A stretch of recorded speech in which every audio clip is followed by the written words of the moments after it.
Kakausapin natin si si Dr. Dr. Jamil. Yun ang pangalan ng doktor natin.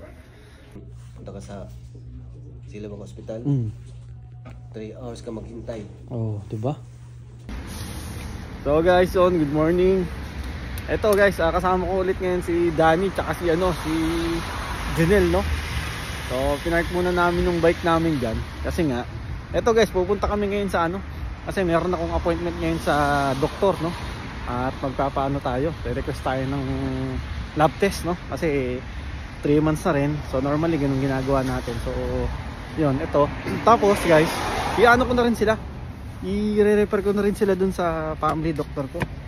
At syempre gawa nga nung napakahirap pumanap rito ng ng magiging family doctor. Kaya ito, i-refer ko sila ngayon. Kaya sana aprobahan sila, no? So ito guys, waiting kami sa sa tawag ng doktor. Ayan, sana aprobahan sila. So kakausapin natin si Dr. Dr. Jamil. Yun ang pangalan ng doktor natin.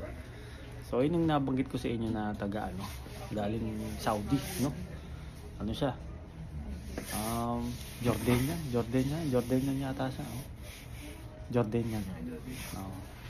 So yun yung nabanggit ko sa inyo dati na nagtatrabaho noon sa sa Saudi, Riyadh. So guys, yun, nakausap ko si Dr. Jamil, no? So approved na. So meron na silang guys, meron na silang family doctor, no? Actually yun, nagtanong siya kung kung may sakit ba yung i-refer ko sa kanya, kasi hindi raw siya nagtatanggap ng mga healthy na pasyente, kumbaga yung hindi na kailangan ng mga doktor, gano'n. So sabi ko healthy naman sila, pero nagtanong siya na kung Pilipinong araw ba yung i-refer ko sa kanya. Sabi ko so walang tanong. Sige raw, sige, walang problema, no? Kaya ito, mabait yung mabait yung doktor, yung family doctor natin. So ngayon ito, nag-fill up na sila ng ng papers para at least meron na silang rito, record dito sa clinic natin.